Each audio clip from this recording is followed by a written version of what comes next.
Welcome back to the KillCast. Dum dum dum. KILLAZ.INC podcast. What's up, DJ? How you doing? Doing good, man. Doing good. How's Got your one more week? night of work, and then it's the weekend. Yeah, there you go. All right, so there's been a lot of stuff going on last week revolving around BlizzCon. I think we should chat about that really quick as far as, because it's kind of like the most relevant. Good old Blizzard. Yep. Never disappoints. Ever. Right. So BlizzCon's going on right now, and the people are making their voices heard in the form of protests. People are waving around Hong Kong flags, and they're wearing protester t-shirts that have like the picture of May from Overwatch on it with the Hong Kong flag, because she's kind of become the symbol of this whole, what do you want to call it? What's Revolution, man. Revolution, Revolt. man. Yeah, the protest, the boycott or whatever. So it's interesting, and I think that, well, there's videos that people have been chanting like free Hong Kong and stuff like that in the protest areas. Not in Hong Kong. No, this is outside the Blizzard convention, the convention center that BlizzCon is taking place at. So that's pretty interesting. Apparently there's like 4,000 t-shirts being handed out for free at the doors and stuff. Here's the problem I have with that. If you're a Blizzard chanting free Hong Kong, what do you want? What do you want Blizzard to do about it? You want them to free Hong Kong? Right. Blizzard ain't gonna do nothing. They're gonna keep being Blizzard. Well, and they proved that very well. So we'll see how the Q&A goes if that doesn't get canceled, because everything has been kind of canceled so far. But basically at the beginning of it, the president of Blizzard, J. Allen Brack, came out on stage and did an apology, and essentially they basically just regurgitated their official statement apology that happened earlier this week. And it's kind of just like a cop-out. Like, the dude didn't really say, he didn't mention anything about Hong Kong or China or Blitzchung or anything like that whatsoever. The only thing that he said was like, well, we didn't listen to the people or whatever, and for that I'm sorry, which, you know, whatever. But it was clearly just a cop-out to kind of make a statement, make a public statement at BlizzCon to kind of address it without actually addressing it. And then, so some people cheered, and I'm sure a lot of people had their doubts. And so we'll see what happens. The best thing about this whole thing is that people have been reported to be walking around in Winnie the Pooh costumes. It's freaking awesome. Yeah. Go them. So more power to the people. I guess that Blizzard is actually starting to listen a little bit, and we're hitting them where they hurt. Overwatch 2 has kind of been hurt by this whole thing, because they announced Overwatch 2 is coming out and Diablo 4. So have you ever played any of the Diablo games? I know, because aren't they like that RPG type stuff? Yeah, I guess. I haven't actually either. I've never played Diablo myself, but I'm interested in checking it out because it might look cool. My older brother was into them, but no, I never really got into them. Yeah, I don't know. We'll have to see. I'll have to get it on Uber sale, if anything. I really don't want to buy anything Blizzard at this point.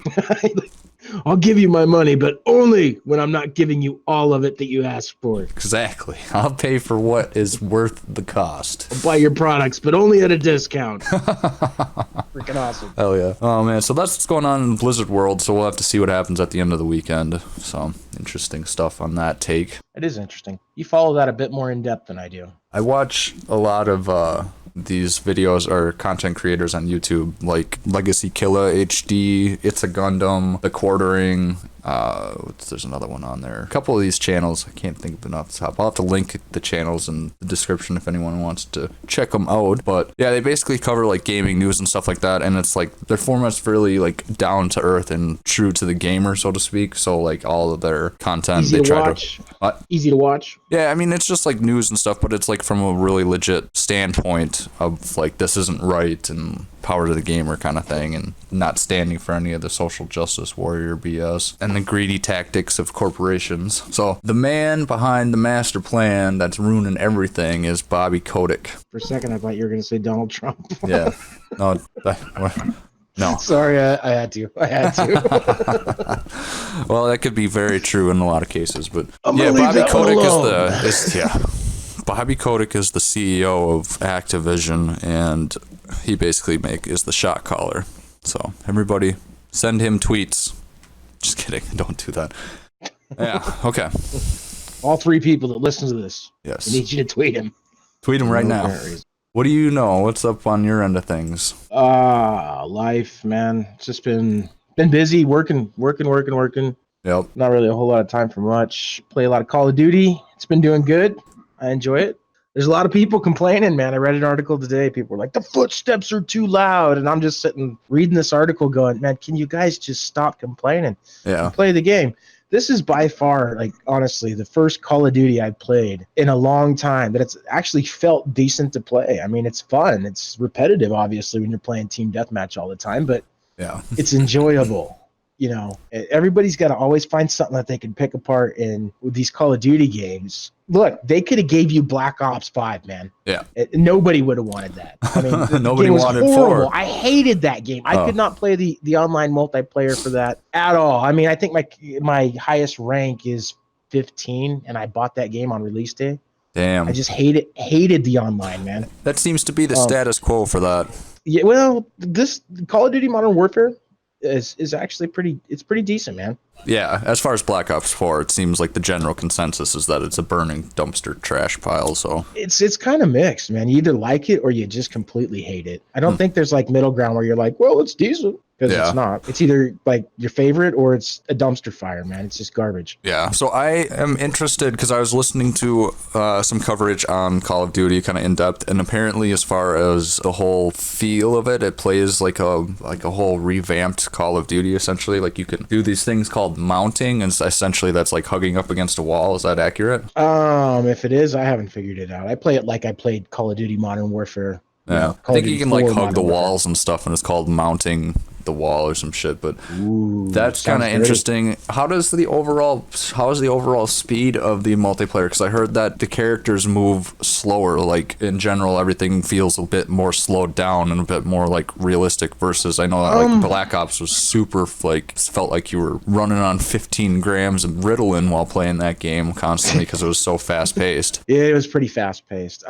This feels close to what Black Ops felt like, but it's a little different. I mean, okay, so you have different classes. Yeah. Or like specialists you can equip your guys with. I use basically the equivalent to Dead Silence.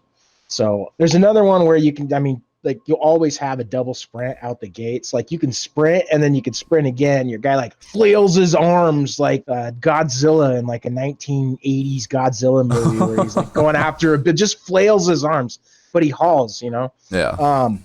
It's good. It's good. I enjoy it. I mean, I don't see the need for the double sprint except for like to jump from one building into a window or another location. Sometimes you got to be in that double sprint when you jump, which is neat, but it's, you know, I mean, it's all right. I like to slide, man. Being able to slide is like my favorite thing in the game. Yeah. I like coming around a corner in a sprint and just hit the slide and just, you know, blast the dude that was camping in the corner. Yeah, how's the camping in that game? Because I heard that it depends. Based on the map, it's like kind of like there's a lot of, because of the overall pace of the game is a little bit slowed down. I haven't played it. Obviously, I'm just asking in a conjunction to what I was hearing on that discussion, but there's been apparently some people are camping more because of the fact that you can't just run and gun and pray and spray and stuff like that anymore. But how's that whole thing looking? Well, okay, so me and all my super coolness was a complete idiot and didn't realize there was a hardcore mode. So if you do play hardcore, I know, right?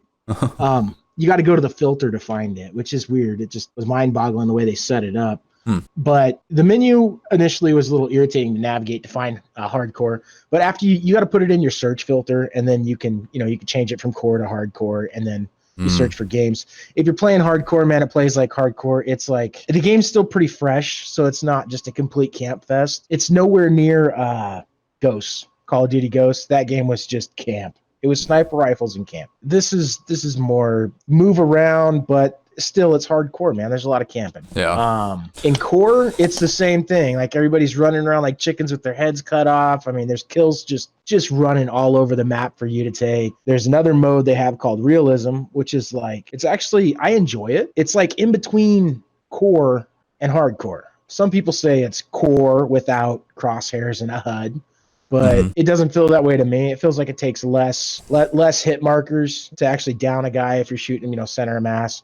Headshots, instant kill, and it gets rid of all that HUD stuff, and the crosshairs, and it keeps it, keeps a nice clean, free of all that crap screen, and like I said, it feels like it's in between hardcore and core. It takes a second to get used to, but it's pretty fun, and there's not a whole lot of camping in it. I mean, some people do if they're sniping, but I mean, for the most part, it's not bad. Yeah, that sounds interesting. I might have to check it out. I mean, again, that's Activision, but I would tell you if it was complete junk. I would tell you that, but it's not. It plays a lot like Call of Duty 4 Modern Warfare. Yeah, I just have this sneaking suspicion that the extent of what I want to do with it is maybe like an hour, just to see how it plays. And if they have a demo, maybe I would check that out for sure. But like, they had a beta, you missed it. Yeah, well, it plays relatively smooth on the hardware. I'm just running an R9 Ryzen processor, 1700 that's slightly overclocked.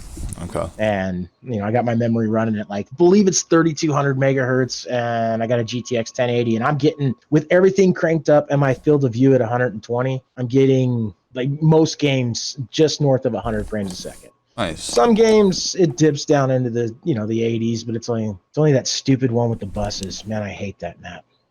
But anyway, yeah, it's a decent game. You should check it out, but if you're not going to pay the money for it, don't pay the money for it, Right. If you don't feel like you're going to play it, don't pay the $60 or exactly. And that's kind of where I get hung up on it, because I know that I won't put my money's worth of time into it.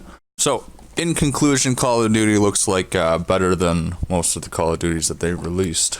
Yeah, the game is beautiful, plays good. The shotguns are a little overpowered, though, but otherwise... Aren't all I don't really have any complaints. Yeah. Aren't all shotguns. At point blank, sure, but I mean, you're getting hit halfway across the map by one. Yeah. Kind of makes you wonder.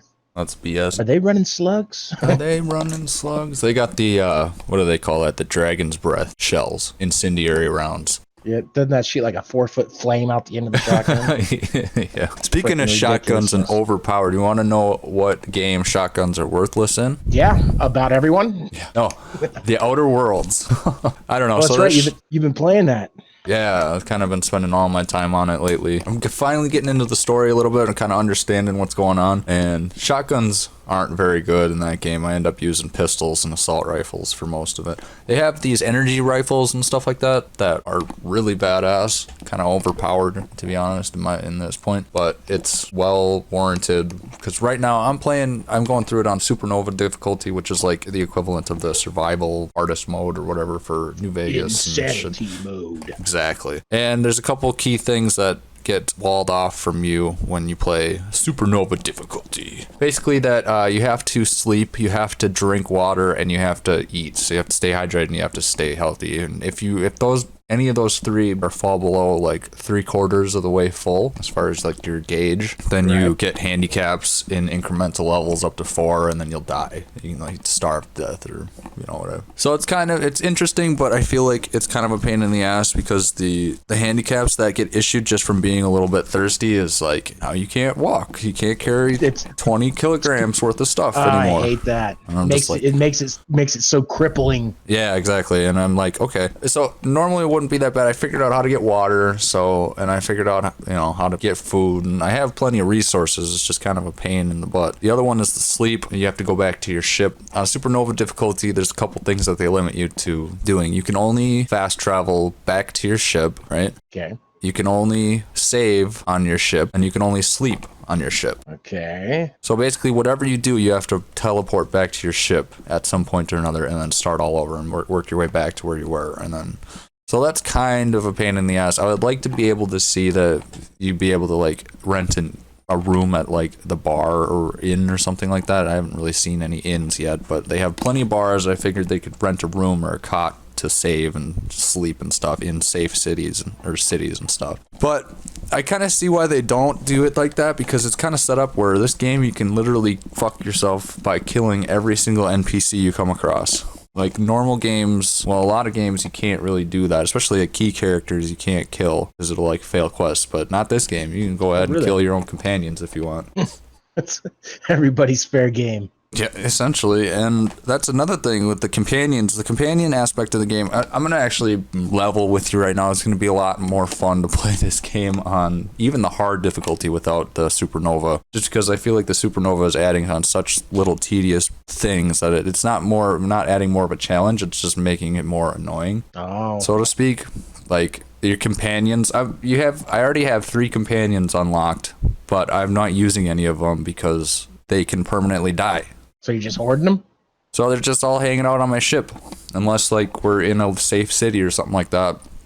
Because like, if one of them dies, then I gotta go restart the whole load up my save again from where I was at. Oh yeah, on the ship. And I guess the key would be to not die. Well, I don't have a problem doing that, but my companions are the one that's like, oh, do, and then they get shot right away by like 15 people because they're surrounded, and they're just like, the cool thing about the companions is that they have skills and stuff like that. They have perk trees. You can also kind of classify what you want them to do, so you can have them. You can set the range that they want to use. If you want them in close, if you want them in the middle, or if you want them far away from enemies. You can set what kind of attack style they do, if they're going to be ranged or melee. You can also set their aggressiveness. So like if they're going to be aggressive, defensive, or passive. And passive is just a waste because they essentially just stand there, and even in firefights, and then they end up getting killed. So I just ended up having them all hang out on the ship. Just go back and hang out on the ship. I'll call you when I need you. But other than that, it's really fun. It's a great game. The story is super cool. There's a couple of different corporations right now that I've run into, not just Spacer's Choice. So it's kind of making things really interesting. You're trying to figure out even if this guy that woke you up in the first place, Phineas, on the ship back in the day,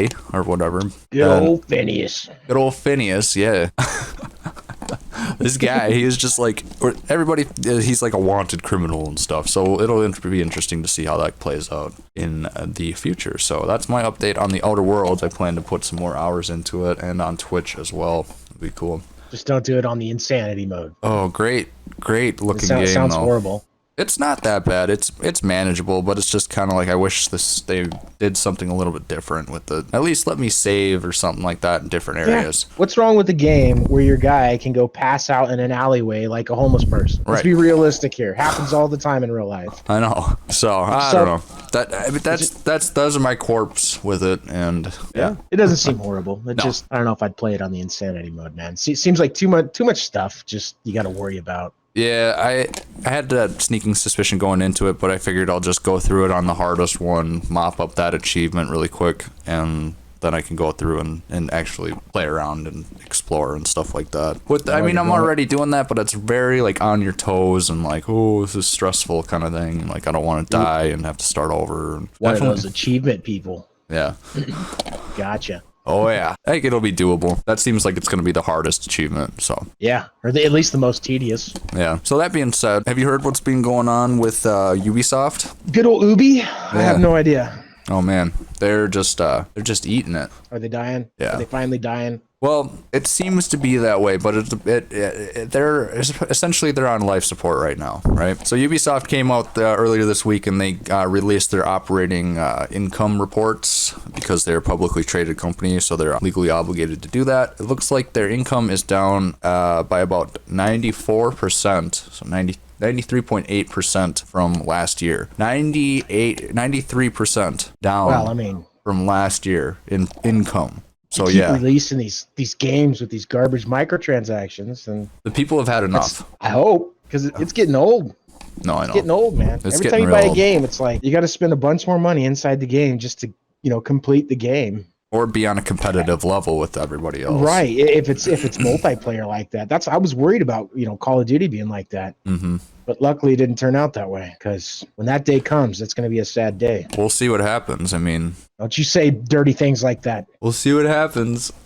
Keep those negative opinions to yourself. They dropped microtransactions in the storefront or whatever, like months after Black Ops 4 was released. And they snuck their finger in there, and they're just like, don't tell anyone. I never played that game long enough, at least the multiplayer variant. The zombies is great. The multiplayer variant. Never played it enough to actually see what the microtransactions did or didn't do. Yeah. So, I have no idea. Right. I can tell you this right now. If they do implement some sort of microtransaction BS system later down the road, it will take the one at least decent thing that they have going for them right now and just rip it to shreds. Like, that would be the worst possible thing for them to do. I don't care so much about skins or, camouflage, which would be skins, or just dumb things, charms, things like that, whatever. But if you're going to start releasing, overpowered OP guns that are, you got to purchase and give the upper hand. Right. Or my personal favorite, the $1 red dot.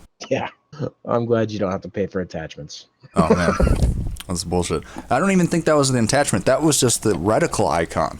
It wasn't really? even. It was just Yeah, it didn't even come with an attachment. It was just the reticle icon for I wonder $1. Wonder how many $1 they got off that. Oh reticle. my god, I'm sure they got a lot. But see, that's the state of things. So Ubisoft, so back to Ubisoft, they came out with this report, and immediately afterwards, their stocks are through the floor. They are not doing very well, and they have. This all comes in conjunction with the news that they're delaying multiple games. So Watch Dogs, Gods and Monsters, and Rainbow Six Quarantine are going to be delayed in conjunction with Skull and Bones, which people aren't really even sure if that game is even going to be coming out. Isn't that the one with the pirate ships and you're like a pirate? Yeah, and the thing is like people that have been that into almost that sounds game. cool. Yeah, That it almost does. sounds cool. People have been saying though that it's not even half the pirate game that Black Flag was, from what they've seen. I don't know. So we'll have to see how that thing goes. I actually honestly didn't really even hear about it up until recently, but as far as the word on the street around that game is that Black Flag is better.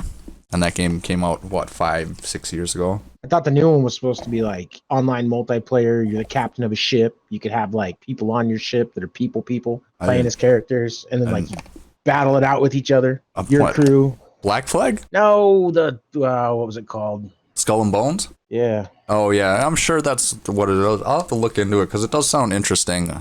There's a game called Black Wake that was a pirate game, and that one got pretty good reviews, but people on the multiplayer on that apparently got really serious, I guess. Lack of a better term. Everybody just got way too serious about the online. That's the best kind of online, man. We'll have The to check it serious out. guy. Yeah, serious. We don't play for fun, we play to win. I don't play video games for fun, I play to win. I don't want to enjoy it. I God want to be damn it. stressed out the whole way. Get the W. Oh yeah. So yeah, that's where Ubisoft is at. So those games will be delayed to early at the last half of 2020, but realistically early 2021. And the other thing about that is it looks like some screenshots from the next Assassin's Creed have been leaked, and it seems to be based around Viking lore. Which That would be pretty rad. Recently discovered Easter egg in The Division 2 seems to suggest that the next Assassin's Creed will have a Nordic theme. So take what you will on that. I'll believe it when I see it. It'll probably I be hope you just can- like Odyssey. I hope you can scalp people in that game. That would be cool. Yeah. Like, oh, just assassinated this guy. Now I'm taking the top of your head skin. Quit folding it up, and I'm putting it in my Didn't back they pocket. had that in Assassin's Creed 3, didn't they? I did not play Assassin's Because you Creed ran 3. around as a Native American. But if you get to, you figure that out. If you get to scalp people, I'm buying the game right now. My pre-order is confirmed. Yeah, I mean, oh, that's funny. let us do it. Oh yeah, it'll be interesting. I mean, I like the Assassin's Creed games for the most part. The most recent one I've played being Origins, and I like the Assassin's Creeds that I like the setting and the story and stuff like that more so. So I liked 2 a lot because it was based in Italy. I liked 4 because it was pirates and all that good stuff, and I like Origins because it's based in ancient Egypt. So I think that if Assassin's Creed Valhalla or whatever they're gonna call it, Would that be after you died? yeah. I don't know. That's just the picture of the poster. It just says Valhalla on the top, and there's like a picture of an assassin guy. Yeah, it wasn't Valhalla. Yeah, that's like the gods' realm where where you go when you die. You feast at the table of Valhalla forever. There's all the mead you could drink. All the mead and wenches one could possibly desire. Wenches. That sounds awesome. Okay. So that'll be interesting. Yeah, I don't know. Anything? You got the Switch, don't you? I got a Nintendo Switch. You do, It's that's right. Yeah. Yeah. It's kind of opened my eyes up to other games. Speaking of Assassin's Creeds, they released an Assassin's Creed for it, and I normally don't play those type of games, man, like the RPGs. Yeah. But I've been thinking really hard about getting it because I don't know what it is. Like, I was never a Zelda guy, man. But then I got this stupid little tablet with controllers, and I started playing Zelda. Yeah. And it was, dude, I fell in love with the game. That's I think awesome. the graphics are horrible.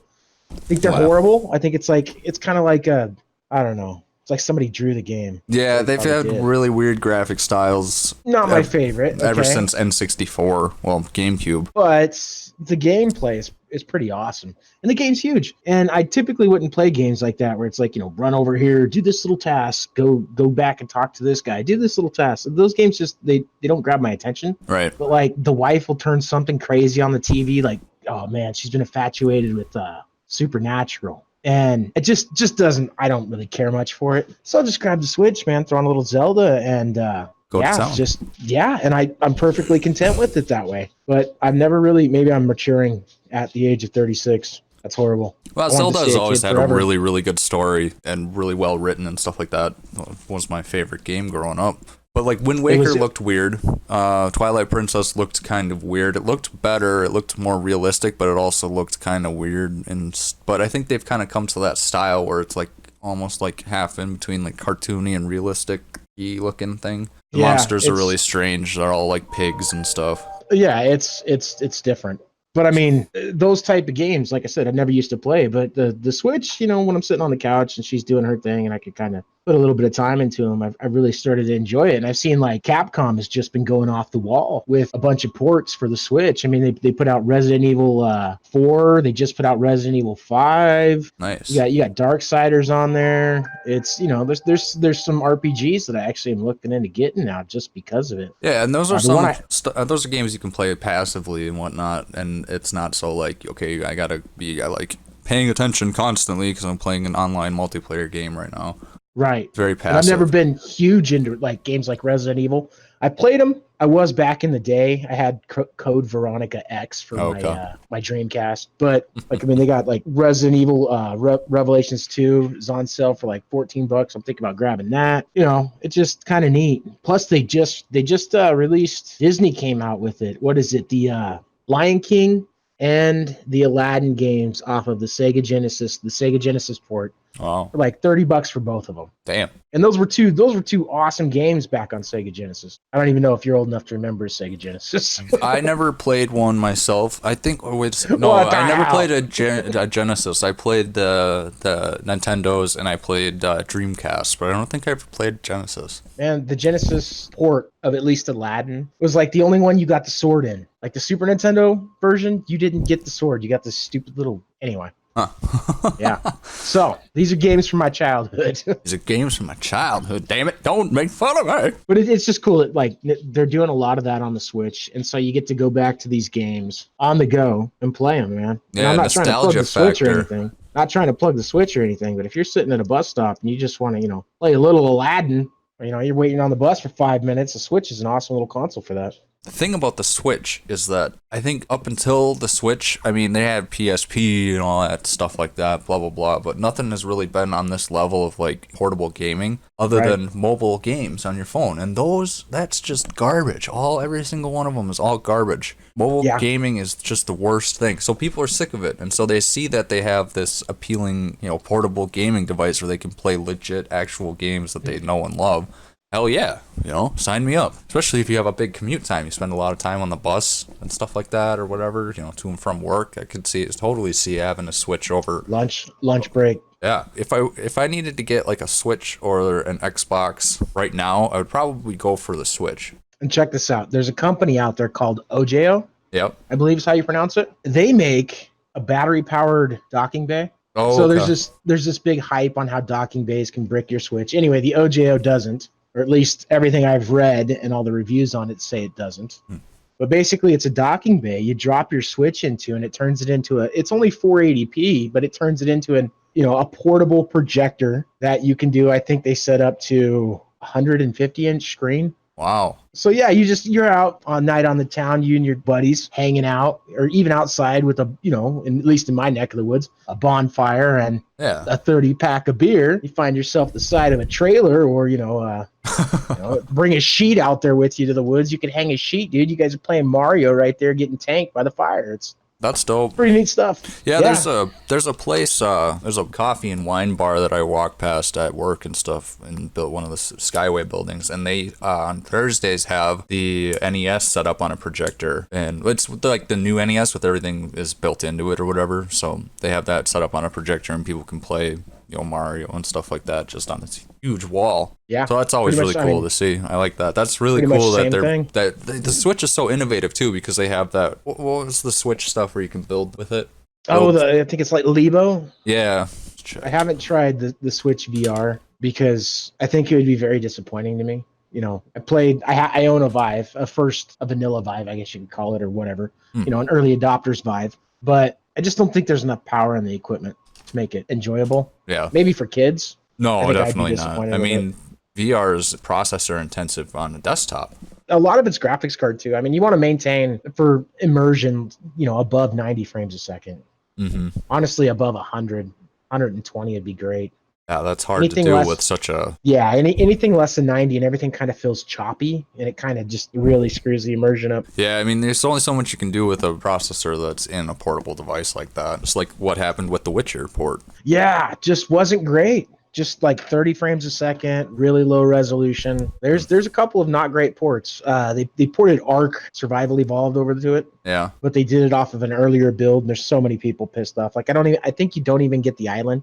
And Wildcard, in all their glory, released the game, realized it was a giant pile of crap, and just completely abandoned it. Oh no. And so there were no optimization updates, nothing. No. It is probably the worst game. I think it runs at like 10, sometimes 15 frames a second on the Switch. Oh god. The graphics are horrible. It was like something that never should have happened. People paid $60 for that game on the Switch and got hosed. Man, that's unfortunate. That sucks. Yeah, Ark is such a cult following good game too. Yeah, if you're gonna buy games for the Switch, you really just wait till they come out and do the research, especially if they're a AAA title.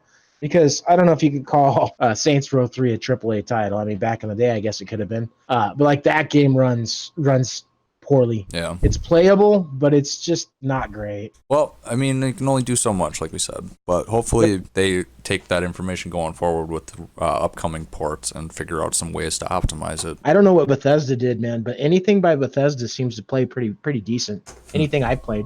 Interesting. They have it's like a scaling resolution where it varies. It's a variable type resolution. Oh yeah, I remember hearing about that, where it's like... I think we talked about it. Yeah, that's true. Yeah. Cool. I don't know how they set it up, but it works great. Bethesda doing something that works great. Weird. It's not the norm. It's not the norm. I don't really have anything else offhand. I know that Final Fantasy VII is kind of in the hype right now. Final Fantasy VII Remake. I know that you're not into the RPGs as much, but... Can't do it. Final Fantasy VII was a 3-disc RPG on the PlayStation 1, and it was probably their most iconic title in the series. And my older brother had it. Yeah, it was a lot of fun. I think I got to like the end of disc 2, and I lost my place, and that game was like notorious for just being so confusing.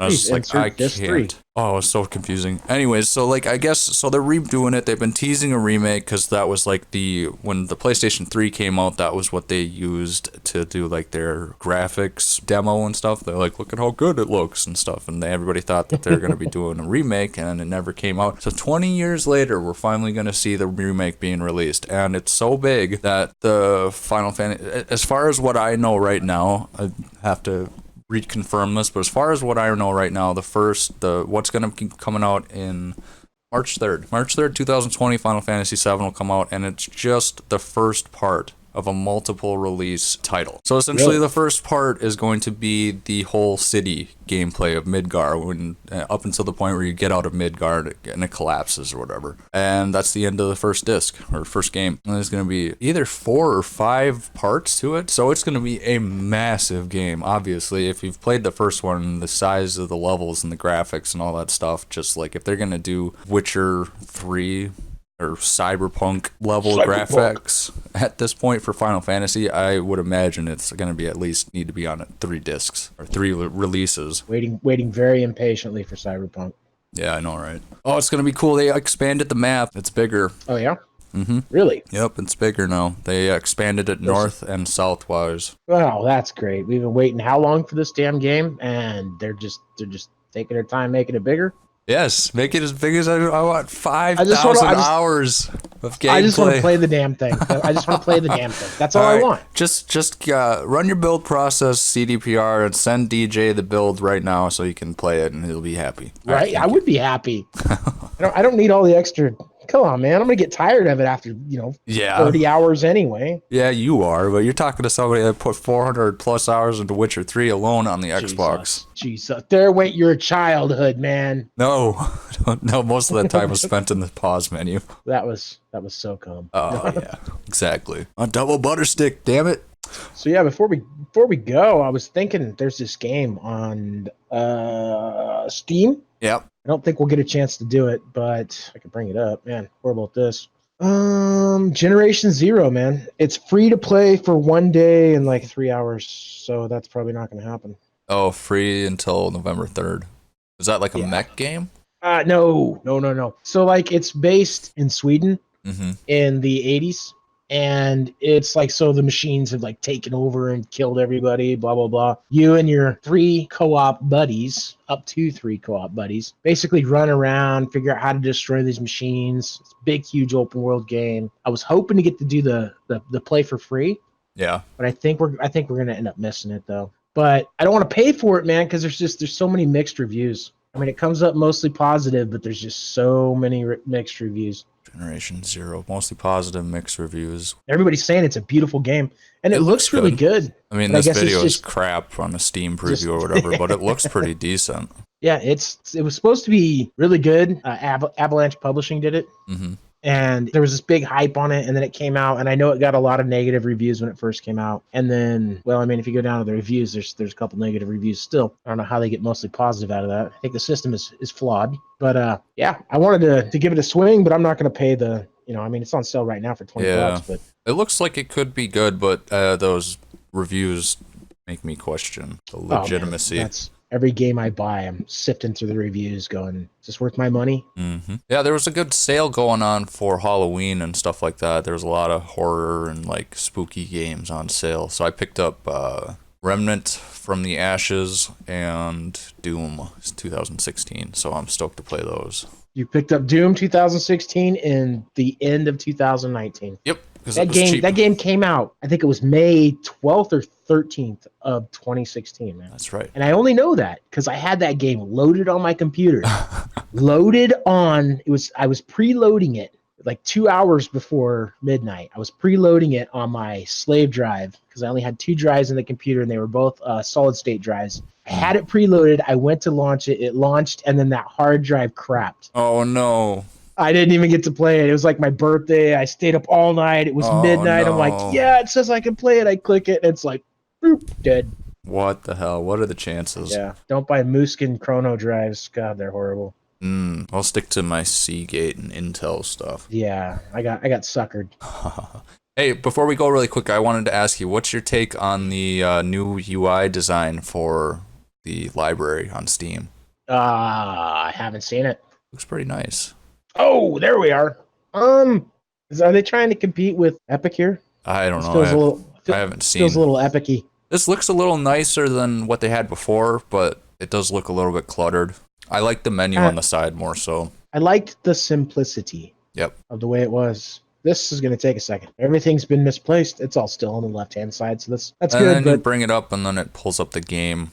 Everything is different in the game. Really? The UI too. So it shows you your screenshots and like your achievements, kind of like a timeline. And okay, I kind of like this. It looks nice. I think this looks. It does cool. Look nice. I like how it has a header at the top. Nice Very picture. cool. It is neat, man. It's not bad. I didn't realize they did that. I didn't either. I just found it last night, and it looks great. I mean, it'll be cool when they get the storefront updated. This is proof. Call of Duty has been consuming my life. What are you at for hours? On Call of Duty? I don't want to look, man. I don't want to look. It just came out. I probably have 2 days worth of time into it. That's brutal.